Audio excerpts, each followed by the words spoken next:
What is up, you guys? Sam Dog, the infamous 253, coming at you with Dallas Stewart from his apartment. Dallas, how you doing? What's going on, YouTube?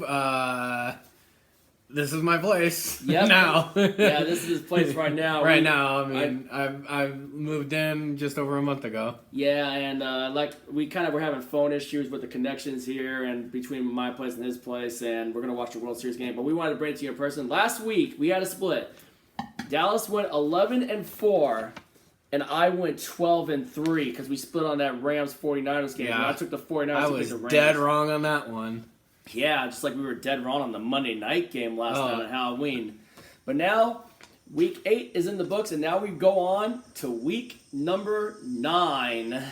And man, first off, we're going to start off with our game. We got the Seahawks going down to Arizona to take on the Arizona Cardinals on this Sunday. I am flying out Friday morning. I will be going to this game. Me and my dad are going to the game.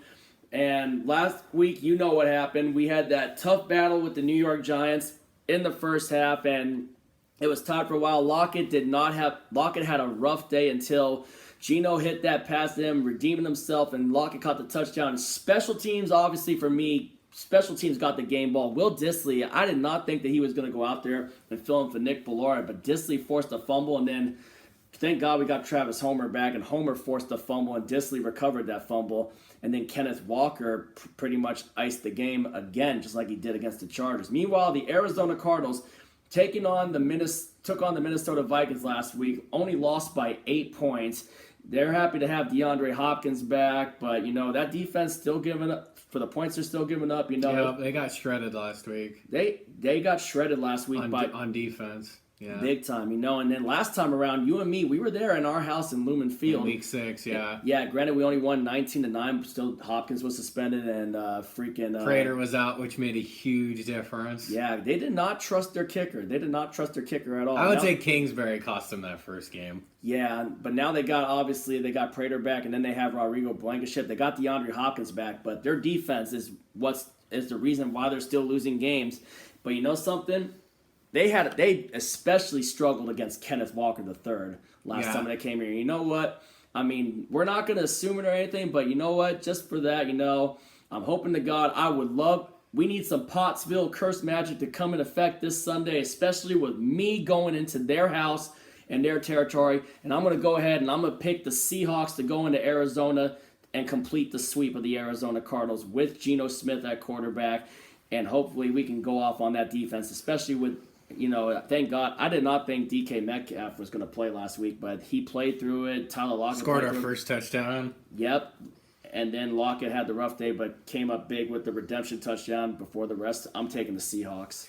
Yeah, I'm going to put me down with the Seahawks as well. I just like the way they're playing the last 3 weeks. And Geno Smith? It's not going to be easy. The Cardinals are desperate for a win.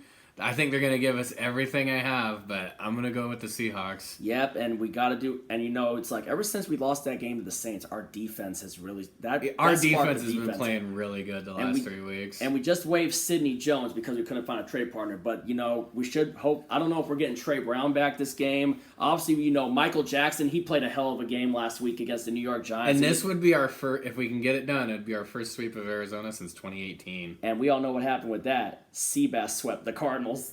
Both times on buzzer beaters. Yeah. All right. All right. Now we're going to go back to the beginning here. We got the Philadelphia Eagles going to Houston to take on the Houston Texans on Thursday Night Football. The Philadelphia Eagles last week, they kicked the crap out of the Pittsburgh Steelers, our lock of the week. The Steelers are in shambles. They freaking just traded Chase Claypool to the Chicago Bears. Meanwhile, the Philadelphia Eagles, we already know they added Robert Quinn before the trade deadline. And the Houston Texans, the Texans are still the Texans. The only good thing they got going for them is their rookie running back, Dameon Pierce.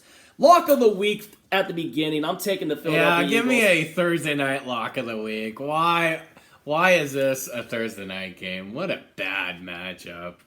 Yeah. This should be an easy win for the Eagles. Too easy. They're going to get to 8-0.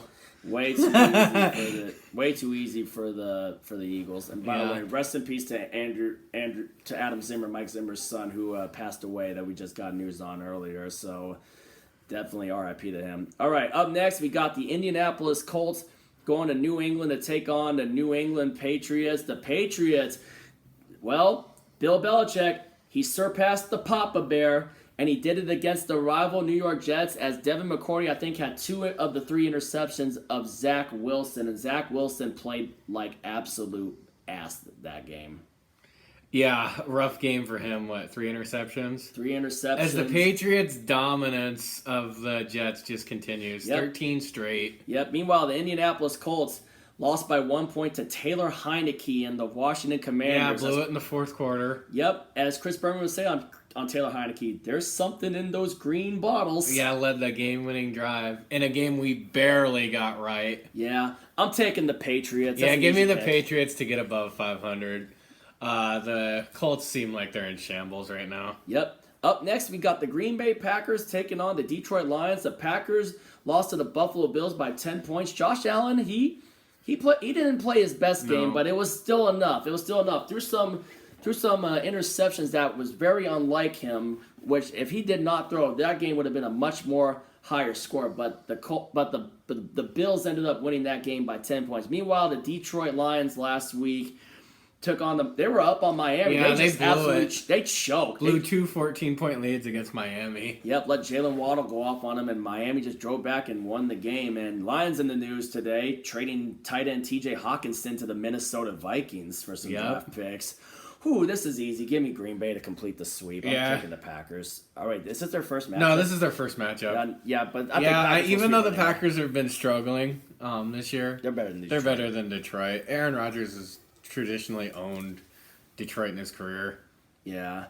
All right. Up next, we got the Los Angeles Chargers coming off of their bye week after we gave them that good old-fashioned ass whipping, taking on the NFC South first place Atlanta Falcons, coming off of that crazy overtime win against the Carolina Panthers.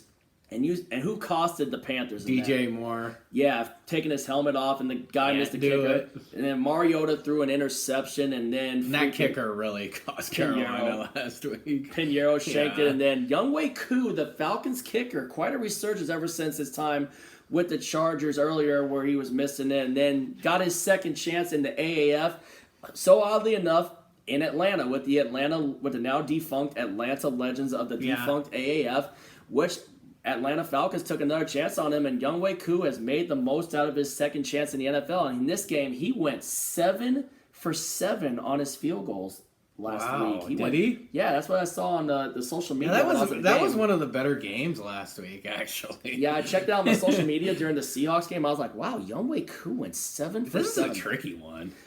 You know what? The Chargers with the injuries that they got against the Seahawks, they're hurting on this one. So I'm actually going to go ahead. I'm going to take Atlanta to hand the Chargers an L coming off their bye week. I'm going to go ahead and take the Falcons. You know what? Give me Atlanta, too, to get 2 in a row. Yeah, Atlanta, surprise, with the way they've been playing, and they're leading the NFC South. They're one of the surprise teams, just like us. Yep. Granted, I know we lost to them, though. Tough matchup, they ran all over us, too, way before our defense was clicking. But I got to give credit where credit's due. Arthur Smith is coaching the Falcons up well, and he has them winning, and now in first place in the NFC South. All right, up next, we got the Buffalo Bills taking on the New York Jets. Like I said, Josh Allen didn't play his best game against the Packers, but it was still enough to get it done with the way the Bills' defense manhandled the Packers. Granted, they let them get 17 points. Von Miller's still a force, and I don't know, do the Bills have Ed Oliver back yet? I'm not sure. And Bills in the headlines, they just traded for Nyheim Hines of the Indianapolis Colts. That's gonna make their offense even more scary. Yeah, with their run weapons game. they already have. Their run game with Zach Moss and Devin Singletary. Well, Zach Moss actually got traded to the Colts. So did he? Yeah, Zach Moss got traded to the Colts. So because remember, they got James Cook out of Georgia, Dalvin Cook's brother.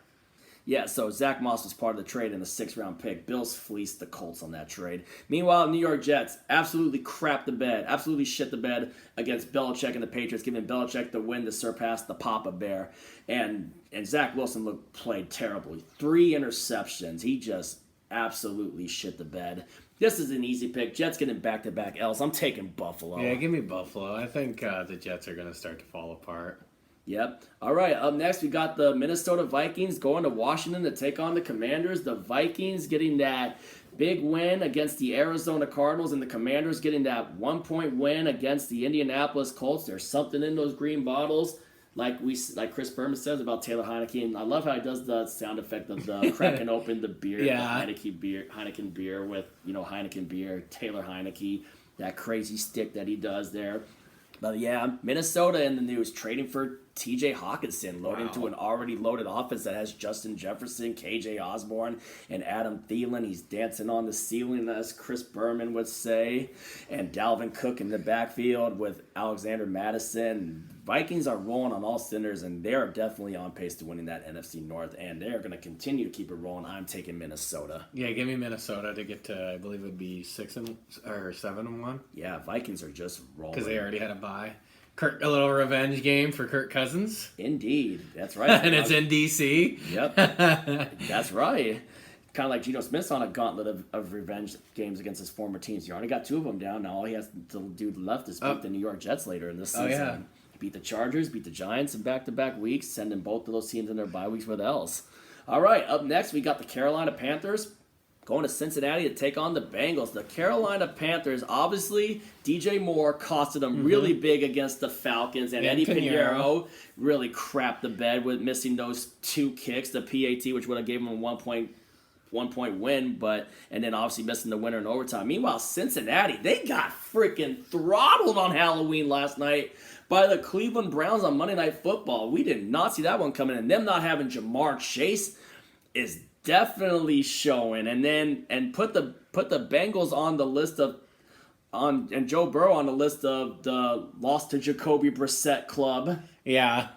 Obviously Jacoby Brissett when he won that one game with the Patriots against the Texans, and then obviously beating San Francisco with the Indianapolis Colts on Peyton Manning Day. And then, just the other games that they pulled off with, whatever other games Jacoby Brissett has won in his NFL career. But, man, the Browns, the defense got after Burrow, forced them to turn the ball over, and obviously we know Miles Garrett went off and made life a living hell for Joe Burrow. Oh, yeah, he did. But yeah, not very like Joe Burrow and the Bengals, but the Jamar Chase missing is just... Yeah, it's going to really hurt their offense. Yeah, but this is an easy pick. The Panthers are freaking abysmal, too. Granted, they almost had it against the Falcons, but obviously blew it a week after, beating Tom Brady and the Buccaneers and obviously choking last week. I'm taking Cincinnati. Yeah, give me the Bengals to bounce back. Yeah, Bengals got embarrassed on Halloween. Yeah. All right, up next we got the Las Vegas Raiders going to Jacksonville to take on the Jacksonville Jaguars. Thanks for nothing, Jacksonville. You had one job, and Trevor Lawrence absolutely shit the bed against the Denver Broncos, especially with that red zone interception, when at worst you could have been held to another field goal and been up 13-7 at halftime instead of 10-7.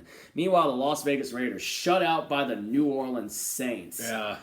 24-0. Alvin Kamara put all 3 of their touchdowns. It was the Alvin Kamara show that game. Absolute dumpster ball, but this one is more easy. I'm taking the Raiders to go into Duval and get another win, tying them with putting the... Yeah, give me the Raiders. I am done picking Jacksonville. They just don't know how to close out games. Yeah. It looks like they're the same old Jacksonville. Yeah, but the Raiders will definitely get that 3rd win, tying them, which they still have the tiebreaker over the Broncos, which will put the Broncos back in the last place in the AFC West. For the time being, the Raiders are last place right now. All right, up next, we got the Miami Dolphins taking on the Chicago Bears. The Miami Dolphins, big trading for Bradley Chubb, trading that 1st-round pick and Chase Edmonds to the Denver Broncos to get Bradley Chubb, which just tells you the Broncos they're desperate for draft picks. They're in desperation mode with not having all the draft picks because obviously we fleeced their asses. Yeah. And meanwhile, the Chicago Bears, obviously during the week, a huge letdown last week against Dallas. Yep, and then they traded Roquan Smith to the Baltimore Ravens. Traded for Chase Claypool. Yep, traded for Claypool and a 2nd-round pick. Steelers obviously won that trade, especially with the draft pick they got just for him. I'm taking Miami. Yeah, give me Miami to make it 3 in a row. They're starting to roll, or they're starting to play better now that Tua's back. Yeah. All right, up next we got the Los Angeles Rams going to Tampa to take on the Tampa Bay Buccaneers. The Rams got throttled by Christian McCaffrey and the San Francisco 49ers. Christian McCaffrey did what hadn't been done since LaDainian Tomlinson in 2005. He threw a touchdown pass, he caught a touchdown pass, and he rushed for a touchdown. in that same game against the Los Angeles Rams. Meanwhile, the Tampa Bay Buccaneers got beat pretty good. I mean, it was tight for a little while, but Lamar Jackson woke up and did Lamar Jackson things, and the Ravens just pulled away from Tampa with ease in that second half. The Buccaneers they look lost right now. Yeah, add them to the list, the most disappointing team so far. Both these teams. Yeah, really, both these teams are really disappointing. You can call this one the Disappointment Bowl. Yeah. You could. Really, indeed, Dallas. Both the Super Bowl teams I think are suffering both from a Super Bowl hangover. Well, the Rams were in it last year. They're definitely suffering hangover. The Bengals are definitely suffering. The Bengals' O-line still looks just as horrible as it did last year. And the Rams O-line isn't really looking good either, too. Yeah, with the Whitworth. I think the Whitworth retiring was a huge loss. Yeah, and in Tampa Bay, what has been up with Tom Brady? I mean... He's just finally starting to look his age. Yeah. Whoo-wee, man. This is I mean, shoot, this is a tough one. But you know something, Tom Brady, Matthew Stafford. We know these teams met in the playoffs last year. I'll probably pick the Rams. I'm taking the Rams. Too. Yeah, I have no confidence in the Bucs right now. I mean, it makes us. I mean, granted, I ain't gonna be sleeping on them when we have to play them in Germany. No, because they are desperate because their season is slipping away. If they beat the Rams, this game could go either way. If they beat the Rams, though, then the Rams, I would put the Rams in full-on panic mode because then the division starts looking tough for the Rams. Yeah. All right, and up next, Sunday Night Football. We got the Tennessee Titans taking on the Kansas City Chiefs. Tennessee Titans, Ryan Tannehill out with a sickness. He had the flu, did not play. Malik Willis the next rookie quarterback from this draft class to finally win a start. And he won his first start against the Houston Texans. Obviously, all he had to do was just keep giving the ball to Derrick Henry. Derrick Henry had over 200 rushing yards, and they ended up winning that game 17-10. Meanwhile, the Kansas City Chiefs, I think they're just coming off of their bye week after they freaking kicked the living crap out of the San Francisco 49ers with ease in Christian McCaffrey's first game. I'm taking Kansas City. Yeah, give me Kansas City in the matchup of division leaders. Yeah, probably one of the best games of the week, to be honest. Oh, yeah. All right, up next, we got the Baltimore Ravens going to the Superdome and New Orleans to take on the New Orleans Saints on Monday Night Football. The Ravens won last week on Thursday Night Football against the Buccaneers. Get that little extra rest with them playing on Monday Night Football. New Orleans Saints, meanwhile, Alvin Kamara put on the show, shutting out the Las Vegas Raiders in the Superdome, getting revenge for losing the very first ever game in Allegiant Stadium in 2020. So Saints got a little revenge for that one, but the Ravens in the headlines, obviously, like we mentioned earlier, traded for Roquan Smith. That's going to be a good addition for their defense. And I like the way the Ravens are playing. They possibly may look like the team to win the AFC North. And I'm gonna pick them to keep on rolling. I'm taking the Baltimore Ravens. Yeah, give me the Ravens to win 3 in a row. All right, let's see how we do this week. But other than that, we've had two good weeks in a row. Yeah, the video won't get added till later since we don't have Wi-Fi here. So stay tuned for that. When I get home, obviously you'll see it when it gets up. Yep, I'll upload it when I get back home. So anyway, 6 teams on a bye. Yep, 6 teams on a bye. So we got the Eagles over the Texans, Patriots over the Colts, Packers over Lions, Falcons over Chargers, Bills over Jets, Vikings over Commanders, Bengals over Panthers, Raiders over Jaguars, Dolphins over Bears, Seahawks over the Cardinals. Hopefully. Knock on wood. Give us some magic, Pottsville Curse, this weekend, especially since I'm going down to their house. Rams over Buccaneers, Chiefs over Titans, and Ravens over Saints, and those are our Week 9 picks. Drop your picks in the comments below. If you're new to the channel, hit the subscribe button, ring the bell for notifications, hit the thumbs up, and that's pretty much it. It was pretty cool to finally get to do this in person. Yeah. Not have the phone issues coming to the house. It went by a lot quicker. Yeah, this might be a reoccurring theme where I come here, he comes to my place, and we'll see. We're definitely going to hang out a little bit. We're going to get ready to watch this World Series game. I'm probably going to go get myself some dinner in a little bit, but we'll catch y'all later. If you ain't with it, you ain't infamous, and as always, go Seahawks.